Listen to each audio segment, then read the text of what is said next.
Welcome back viewers. زید صاحب, جیسا کہ ہمیشہ سے ہمارے پروگرام کی ریت رہی ہے کہ ہم نہ صرف پرابلمز بتاتے ہیں بلکہ ان کا سلوشن کی طرف بھی جاتے ہیں, تو مجھے بتائیے گا کہ جتنی بھی سی آئی اے کی امپلیمنٹیشن جو بھی پاکستان کے اندر وہ کرنا چاہ رہے ہیں, جو بھی ان کے عزائم ہیں, اس حوالے سے پاکستان کے پاس اب کیا آپشنز رہ جاتی ہیں؟ دیکھیے, اللہ کے فضل سے جو بات ہم آپ سے کہہ رہے ہیں کہ یہ جو کرنا چاہتے ہیں کر نہیں پائیں گے.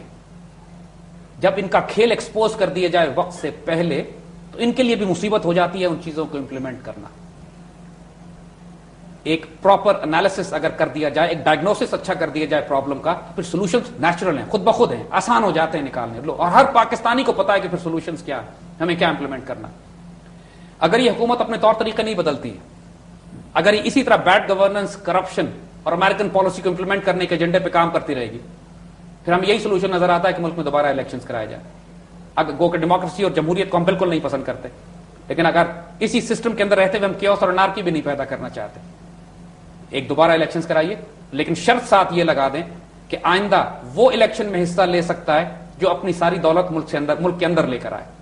وہ سیاستدان, وہ پالیٹیشنز جن کی ساری دولت ملک سے باہر ہے, وہ سیاستدان جن کے سارے انٹرسٹ ملک سے باہر ہیں, جو لنڈن اور دبئی میں بیٹھ کے اس قوم کی قسمت کا فیصلہ کرتے ہیں, ان کو حصہ لینے کی اجازت نہیں ہونی چاہیے. پوری قوم مانیٹر کرے اس بات کو, پورے ادارے ہمارے مانیٹر کریں اس بات کو. اور دوسری بات, کسی غیر ملکی سفارتکار کو, کسی ڈپلومیٹ کو, کسی امریکن ایمبیسی کو, کسی برٹش ایمبیسی کو یہ اجازت نہ ہو کہ الیکشن سے پہلے ہمارے کسی سفارتکار سے ملاقات کرے. یہاں پہ خریدتے بیچتے ہیں ان کو الیکشن سے پہلے. ہمارے وزراء نے حلف نہیں اٹھائے جب تک جا کے پہلے امریکن ایمبیسی سے, امریکن ایمبیسڈر سے, یا ان سے ملاقات نہیں کر لی جا کے. اور دیکھیے, ہم آپ کو ایک مثال دیتے ہیں. چلی میں پینوشے کے دور میں چلی کے حالات بڑے خراب تھے. پینوشے نے امریکہ میں چلی کے بہت زیادہ بچے پڑھا کرتے تھے, یونیورسٹیز میں اعلیٰ تعلیم حاصل کرتے تھے. تو شکاگو میں موسٹلی شکاگو یونیورسٹی کے تھے, تو ان کو شکاگو بوائز کہا جاتا تھا. تو پینوشے نے ان ساروں کو انوائٹ کیا کہ آپ چلی میں آ جائیے. جب وہ سارے اپنی فیملیز کے ساتھ چلی میں آ گئے, ان کو بڑے پرکس دیے, بڑے بینیفٹس دیے, بڑے انعام و کرام دیا, اور ان سے یہ کہا کہ میں تمہیں 5 سال دے رہا ہوں, چلی کی اکانومی کو ٹھیک کرو, چلی کو تم نے ریولوشنائز کرنا ہے اور بالکل ٹھیک کرنا ہے. لیکن شرط صرف ایک ہے, شرط یہ ہے کہ ملک کے اندر تو تم آ چکے ہو, اب باہر نہیں جا سکتے, اور اگر 5 سال کے بعد ملک کے حالات ٹھیک نہیں ہوئے تو تم سب کو بچوں سمیت مار دوں گا میں یہاں. اور حال یہ تھا پھر ان لوگوں کا کہ پاگلوں کی طرح 24 گھنٹے وہ کام کرتے تھے, ملک سے باہر جا نہیں سکتے تھے, اور ملک کو ٹھیک کر دیا انہوں نے. تو کوشچن از کہ اللہ کے فضل سے جو پوٹینشیل ہمارے پاس ہے, جو ریسورسز ہمارے پاس ہیں, جو پاکستان سے محبت کرنے والے لوگ ہیں, راتوں رات ہم ریولوشنائز کر سکتے ہیں اس قوم کو اگر کوئی کرنا چاہے تو. ہمیں بھی کوئی شکاگو بوائز جیسا سٹائل چاہیے کہ ملک کے اندر تم آ گئے ہو, جب تک ڈیلیور نہیں کرو گے تمہیں باہر نہیں جانے دیں گے. عوام پہ سر بہت بڑی رسپانسبلٹی آئے, اور تمہیں ایسٹس ملک سے باہر جمع نہیں کرنے دیں گے ہم. آپ صرف یہ پابندی لگا دیجئے, جب ان کے ایسٹس یہاں پر ہوں گے پھر یہ جان دیں گے اس ملک کے لیے. ابھی کوئی سٹیک نہیں ہے ان لوگوں کا یہاں پہ. دوبارہ الیکشن کی ضرورت ہے, اور ان شرائط کے ساتھ کیجئے, حالات بدل جائیں گے. دوسری بات, ہمیں فوراً سے پیشتر اپنی افغان پالیسی ڈیفائن کرنی ہے. وہ جو پارلیمنٹ نے ڈیسائیڈ نہیں کیا, پارلیمنٹ کے اندر ایک دفعہ پھر سیشن کرو. اگر تم نہیں ڈیسائیڈ کر سکتے ہو اتنی فنڈامنٹل نیشنل سیکیورٹی ایشو کو, پھر تم اس قابل نہیں ہو کہ یہاں حکومت کرو, اس قابل نہیں ہو کہ پارلیمنٹ میں بیٹھو.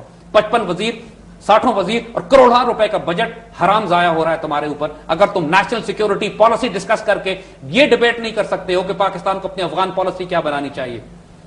اور جس حد تک پاکستان امپلیمنٹ کر سکتا ہے, اس میں اب کوئی ڈاؤٹ کی بات نہیں ہے کہ ہم کو ملا عمر سے, افغان طالبان سے بات کرنی پڑے گی. امریکنز کر رہے ہیں, سعودیز کر رہے ہیں, ہم کیوں نہیں کر سکتے ان کے ساتھ؟ ہمیں ان تمام ایلیمنٹس کو کہ جو افغانستان کے ہیں اور پرو پاکستان ہے, ہمیں ان سے بات کرنی پڑے گی. ہمیں ان تمام ایلیمنٹس کو آئسولیٹ کرنا پڑے گا, پیس ٹاکس جو پاکستان کے خلاف جنگ کر رہے ہیں, اور ان کے خلاف ڈکلیئر کر کے ان کو دہشت گرد ڈکلیئر کریں, ڈکلیئر پالیسی کر کے ان کے خلاف جنگ کریں, تاکہ فوج, سیاستدان, عوام, قوم, میڈیا سب ایک پلیٹ فارم کے اوپر ہوں, الگ الگ راستوں پہ نہ جا رہے ہوں. اس وقت ٹوٹل ڈسکنیکٹ ہے, ہر کوئی اپنی اپنی راستے پہ چل رہا ہے. کوئی میڈیا پہ نیشنل سیکیورٹی پالیسی نہیں ہے, فوج کو یہ نہیں پتا کہ سیاستدان کیا ڈیسائیڈ کر رہے ہیں, سیاستدانوں کو یہ نہیں معلوم کہ فوج کی پالیسی کیا ہے. ٹوٹل کنفیوژن ہے. اس صورتحال میں ملک نہیں چلتے. پھر حکومت کے اندر وہ تمام ایلیمنٹس جو شامل ہیں, سب نیشنلسٹ, چاہے فرنٹیئر میں ہو چاہے بلوچستان کے اندر ہو, جو پاکستان توڑنے کی بات کر رہے ہیں, جو نیشنل ہائی ویز پر بل بورڈ لگا رہے ہیں کہ گریٹر پشتونستان بنایا جائے گا, گریٹر افغانستان بنایا جائے گا, ان پر غداری کے مقدمے قائم کرو, پھانسی چڑھاؤ ان سب کو. پاکستان کے جھنڈے کو آپ پاکستان میں نہیں جلا سکتے, نہ پاکستان کے نقشے کو تبدیل کر سکتے ہیں پاکستان کے اندر رہتے ہوئے.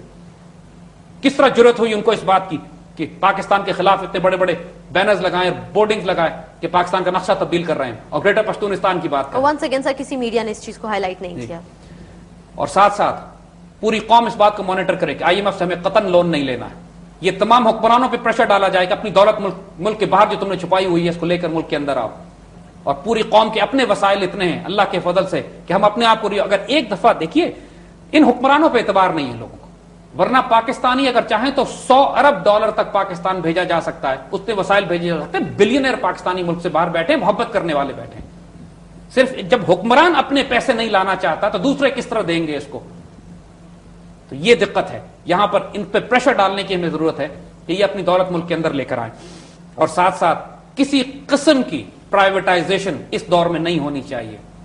اس وقت ہر چیز کمپرومائز ہو چکی ہے. جو یہ ریٹس لگائیں گے پرائیویٹائزیشن کے, جو چیزوں کو بیچیں گے, جو ہمارے اسٹریٹجک نیشنل ایسٹس اس وقت بیچنے کی تیاری کی جا رہی ہے, اور جلد بازی میں, یعنی بہت جلدی مچی ہوئی ہے, اس لیے کہ امریکنز کو بھی پتا ہے کہ حکومت کا مستقبل تاریخ ہے 2-4 ماہ, لہٰذا یہ تمام بڑے بڑے فیصلے اسی حکومت سے کروانا چاہتے ہیں تاکہ آئندہ کوئی بھی حکومت آئے تو وہ مکمل طور پر مجبور ہو, مفلوج ہو, غلام ہو. کسی صورت میں پاکستان کو اسرائیل کے ساتھ نیگوشیٹ نہیں کرنا ہے, اسرائیل کو قطعاً ریکگنائز نہیں کیا جائے گا. اس پر بھی نگاہ رکھنے کی ہمیں ضرورت ہے. بدترین اسرائیلی پالیسی ہمارے خلاف امپلیمنٹ ہونے والی ہے, ہو رہی ہے. یہ جو کچھ ہو رہا ہے یہ اسرائیل کی مرضی سے ہو رہا ہے. امریکن فورن پالیسی کو اسرائیل کنٹرول کرتا ہے, اوباما کنٹرول نہیں کرتا. اس احمقوں کی جنت سے ہمیں باہر آ جانا چاہیے. اور ساتھ ساتھ انڈیا کے معاملے میں سب سے بڑا تھریٹ جو پاکستان کو, جس پر اب شاید آئندہ نیوکلیر فلیش پوائنٹ بن جائے کہ انڈیا ہمارا پانی روک رہا ہے. یہ بات ہم نے پہلے بھی کہی تھی اپنے اکنامک ٹیررزم کے پروگرام میں کہ وہ ہمارے ڈیمز بنا کے ہمارا پانی روکے گا. ہماری فصل خراب ہو رہی ہے, انہوں نے پانی روک لیا ہے. جب فصل بونے کا جو وقت ہے اس کے بعد پانی ریلیز بھی کر دیا تو ہمیں کیا فائدہ ہوگا اس پانی کا کہ فصل جب نہ لگائی جا سکے تو. ہزاروں ایکڑ اراضی ہماری بنجر ہو رہی ہے, اور یہ حکومت کوئی بات نہیں کر رہی انڈیا سے اس معاملے پر. ہمیں پوری قوم کو آواز اٹھانی ہے. جو میڈیا میں, جو دانشور, جو حکمران یہ بات نہیں اٹھاتا ہے طاقت کے ساتھ, اگر انڈیا ہمارا پانی روکتا ہے تو ہم کہیں گے جاؤ بام کر دو, ڈیمز کو توڑ دو اور پانی لے لو زبردستی, ہمارا وہ ہمارا پانی ہے. ان کو کوئی حق نہیں ہے کہ اس پانی کو روکے. اور پھر کشمیر کے معاملے پہ کیوں کمپرومائز کرنے کی بات کر رہے ہیں کہ جب وہاں پہ لاکھوں کشمیری روز سڑک پر نکل کر جلوس نکالتے ہیں اور آزادی کے نعرے لگاتے ہیں. کیوں اس ایجنڈا کو جو اوباما کا بھی ہے اور جو ہمارے حکمرانوں ریپیٹ کر رہے ہیں کہ پاکستان جلد بازی میں کشمیر کے ساتھ مسئلہ ریزالو کرے گا, اس کے بعد پاکستان کو نہ نیوکلیر پروگرام کی ضرورت ہے نہ فوج کی ضرورت ہے, ایک گلوریفائڈ پولیس فورس ہونی چاہیے ہمارے پاس جو لا اینڈ آرڈر مینٹین کرے گی خالی.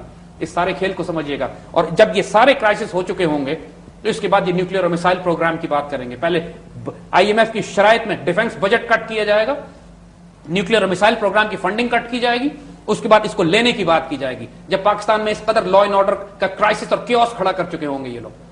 اور ساتھ ساتھ اس وقت پاکستان کی میڈیا کو, پاکستان کی جوڈیشری کو, ہمارے لائرز کو جو انصاف کی خاطر ہنگامہ کرتے پھر رہے ہیں اپنے خیال میں, ان کو ہوش میں آنا چاہیے اس بات پر کہ اگر ان ایشوز پر یہ بات نہیں کرتے ہیں تو باقی جو کچھ یہ کر رہے ہیں یہ کنفیوژن پھیلانے اور آنکھوں میں دھول جھونکنے والی باتیں کر رہے ہیں. یہ وہ ایشوز ہیں جو اس وقت قوم کا نیشنل انٹرسٹ ہے. یہ وہ ایشوز ہیں کہ جو ہماری عزت اور آبرو ان پر ڈیپینڈ کرتی ہے.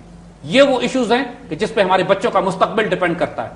ہماری عزت اور آبرو کو بیچنے کے پورے سودے کیے جا چکے ہیں. اللہ کے فضل سے یہ کر نہیں سکیں گے, نہ کر سکے ہیں. اگر یہ اتنے طاقتور ہوتے تو اب تک کر چکے ہوتے. ان کے گیم پلان کو وقت سے پہلے ایکسپوز کر دیا گیا, اور اب پاکستانی قوم اویئر بھی ہے. ہم ریزسٹ بھی کریں گے اور ہم قوم کو آگاہ بھی کریں گے. اور جس مقام پر پاکستانی بیٹھا ہوا ہے, جس کے دل میں درد ہے, وہ یہ دیکھ سکتا ہے کہ انشاءاللہ اس کھیل کو نام امپلیمنٹ ہونے دیں گے اور اس حکومت کو بھی مجبور کریں گے کہ یا اپنے طریقے بدلے یا ہم حکومت بدلیں گے.